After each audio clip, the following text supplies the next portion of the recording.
নমস্কার, কেমন আছেন সবাই? হিজিবিজির একটি একান্ত পারিবারিক একটি ছুটির দিনের ব্লগে আপনাদের সবাইকে স্বাগত। দিনটি ছিল শনিবার, কোনো কাজ ছিল না আমাদের। সকাল সকাল ঘুম থেকে উঠে জিনু চলে এসেছে রান্নাঘরে, সে তার মাকে হেল্প করবে।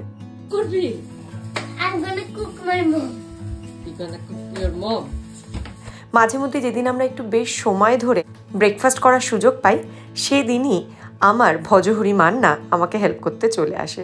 কিছু না, টুকটাক করে একটু ডিম ভাজলে তার মধ্যে নুন দিয়ে দেওয়া, থালায় সবার খাবারটা সাজিয়ে দেওয়া, একটুখানি কাটা চামচ এগুলোকে প্লেটে সাজিয়ে দেওয়া, কোনো সস বা কোনো কিছু ফ্রিজ থেকে বেরোলে সেগুলোতে আবার টাইমে তুলে দেওয়া। এইসব টুকটাক কাজ কিন্তু আমার কাছে এগুলো বড্ড দামি। কে জানি বড় হলে কতটা কি করবে, কিন্তু এখন এই যে আমার সাথে রান্নাঘরে একটা বেশ ফুটফুটে টাইম কাটায়, সেই টাইমটা আমাদের কাছে বড্ড দামি। তবে এই দিনটা আমার জন্য রানীর মতো একটি দিন ছিল, কারণ সকালে ছেলে আমায় হেল্প করেছে রান্নায়, আর দুপুরে রান্নার দায়িত্ব ছিল তার বাবার উপরে। আসল কথা, সঞ্জীব মাছ খুব ভালো রাঁধে, সেটা হচ্ছে কই মাছ। তো বাড়িতে কই মাছ হলেই সেটা রান্নার দায়িত্ব পড়ে ওর উপরে। এই তো দেখছেন আর একজন ফ্রিজে জিনিসপত্র গুছিয়ে সাজিয়ে কাটা চামচ ফামচ দিয়ে সাজিয়ে থালায় করে আমাদের খেতে দিয়েছে। সেই দিনটির ব্রেকফাস্টের মেনুতে ছিল ঝুরঝুরে রাইস নুডলস, তার সাথে একটি ডিম ভাজা আর একটি সসেজ। এই সসেজটি আমার ছেলের বড্ড প্রিয়, আর শনি রবি একটুখানি বায়না সসেজের। ঠিক সোম থেকে শুক্র কর্নফ্লেক্স বা ওটস এই ধরনের বোরিং খাওয়ারও খায়, তার কারণ শনি রবি ঘুষ হিসাবে ও একটু সসেজ, ব্রেড, চাউমিন এগুলো পায়, একটু তো ঘুষ দিতেই হবে। এই তো দেখছেন হাতে হাতে ছোট ছোট হাতে সবার খাবারগুলো থালাতে সার্ভ করে দিয়েছে। তারপর সবাই মিলে অনেকটা সময় ধরে ব্রেকফাস্ট, চা খাওয়া সব মিলিয়ে সত্যি কথা বলতে এখন এই দিনগুলোর বড্ড অভাব আমাদের জীবনে। তাই কোনো একটা দিন এরকম পেলে সেই দিনটাকে সত্যিই মনে হয় মনের খাতায় আটকে রেখে দিই। তারপর আমাদের ভদ্রলোক চলে এসেছেন উপরে, তার বক্তব্যগুলো শুনুন সে কি বানাচ্ছে। কি বানাচ্ছ একটু বলে দাও। বাবা বলেছে আমাকে একটা প্যান্ডেল বানাতে, কেমন সরস্বতী ঠাকুরের প্যান্ডেলটা দেখতে হবে। সরস্বতী ঠাকুরের প্যান্ডেলের তুমি প্ল্যান করছো? এটাকে বলে ব্লু প্রিন্ট, জানো তুমি যে বানানো। এইটা হচ্ছে সরস্বতী ঠাকুর। হ্যাঁ আচ্ছা, এই বক্সের চারদিকে এরকম চৌকো চৌকো এরকম করে হবে, আর মাথাটা এরকম ইউ হবে, তারপর এদিকটা এরকম এদিকটা এরকম। ওকে, তারপরে এখানে একটা স্কোয়ার রাখো। আচ্ছা, এখানে আমি করব এই ওয়ার্কটাই আমি করব।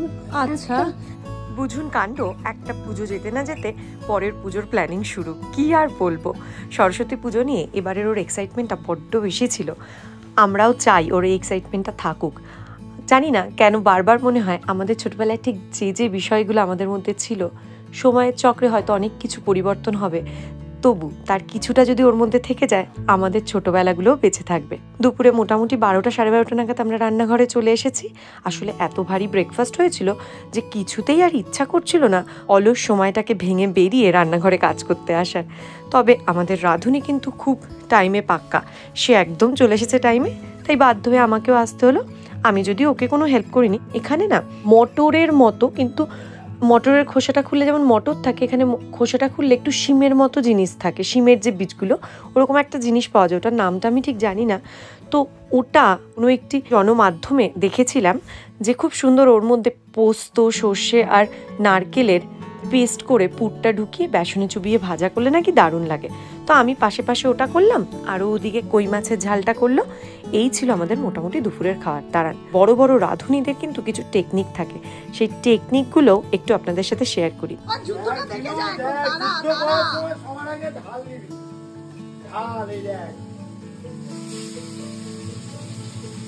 ওটাকে ঢাল বলে, বুঝলি জিনু? ঢাল কেন জানিস? মাছ ভাত থেকে তেল ছেড়ে ওটাকে বাঁচানোর জন্য ঢাল দিয়ে না। ঢাল কেন এটা ইউজ করি? ইয়েস, শিখে গেছো তুমি, গুড বয়। তো তুই সরে যা না ওখান থেকে। না না, লক্ষ্য রাখতাম, মনিটর করতে হবে। আর এদিকে তো এই ভদ্রলোক মাঝে মধ্যেই একটা করে আকাশ আঁটছে আর এসে আমাদের দেখানোর তারা। আসল কথা, নিয়ে একটু বসলে ধরে করানো যায়, কিন্তু যেদিন আমরা টাইমটা পাই না, ও নিজের মতোই আঁকিবুকি কেটে যায়। একদম খেলনা নিয়ে খেলা বা গাড়ি নিয়ে খেলা কোনোটাই যেন ওর মধ্যে নেই। ওর এত খেলনা বাড়িতে, কিন্তু আমরা তো বলি এবার তোর খেলনাগুলো ফেলে দিয়ে আসবো। যেদিন বলি সেদিন একটুখানি খেলে, তার পরের মুহূর্তে আবার ওর খেলনা নিয়ে খেলা বন্ধ হয়ে যায়। ও ও সারা দিন নয় কাটাকুটি করছে, নয় আঁকছে, ধুকছে, ও গান করছে, গান চালিয়ে দাও, নাচছে, অভিনয় করছে, কি করছে ওই জানে। কিছুটা আমার মতোই, আমিও ছোটো বয়স থেকে খুব এরকম ছিলাম, তবে আমি খুব রোল প্লে খেলতাম। আমার এখনও মনে আছে, আমার পিসির বাড়িতে একটা ওই বক্স জানলা ছিল, একটা বক্স জানলা আমার ঘর, পাশের বক্স জানলাটা আমার প্রতিবেশীর ঘর। একটা দারুণ খেলা খেলতাম নিজের মতো। আমার দাদা ভাই আবার একদিন দেখতে পেয়ে সেটা নিয়ে খুব হাসাহাসিও করেছিল। তখন খুব লজ্জা পেয়েছিলাম, বাট এখন যখন ভাবি না, ব্যাপারগুলো বেশ মজার লাগে। ফেব্রুয়ারি মাসের প্রায় শেষের দিক, আর দেখুন দুপুর গড়াতে গড়াতে আবার হালকা হালকা বরফ পড়তে আরম্ভ করেছে। এই রকম ওয়েদারগুলো না বড্ড ফ্রাস্ট্রেটিং। যাই হোক, খাবারের পাতে একটুখানি তেঁতুলের আচারও ছিল। দুপুরের খাওয়া তো জমে ক্ষীর, দারুণ সব খাবার, তার সাথে আয়েশ করে দুপুরের একটা ঘুমও দিয়েছিলাম জানেন। জিনো মুখে পড়ো একবার দেখি। টানা টানা টানা টানা টানা টানা। আই কই মাছ কেমন খেলি? বিকালে একদম গরম গরম চা, তার সাথে মুড়ি চানাচুর মাখা, তার সাথে আমাদের সব থেকে বড় কাজ কি ছিল জানেন? সেই সরস্বতী পুজোর যে মণ্ডপটি বানানো হয়েছিল, আমরা প্রায় 2 সপ্তাহ ওটাকে বাঁচিয়ে রেখেছিলাম। যতই হোক এত কষ্ট করে 1 মাস ধরে বানানো হয়েছে, সেটাকে একটু ভাঙতে ইচ্ছা করছিল না। তাই আস্তে আস্তে নিজেদের সময় মতো করে আজকে এই দিনটি বেছে নিয়েছিলাম, যাতে সময় ধরে আমরা এটাকে খুলতে পারি আর ভাগে ভাগে তুলে রেখে দিতে পারি, যাতে পরের বছরও এটা আমাদের একটু কাজে আসে। এইভাবেই প্রকৃত অর্থের ছুটির দিন কাটালাম বহুদিন পর। এই ছিল আমাদের একটা ছিমছাম ছুটির দিনের ব্লগ। আশা করি ব্লগটি আপনাদের ভালো লাগবে। ভালো থাকবেন, দেখা হচ্ছে পরের কোনো ব্লগে। টাটা।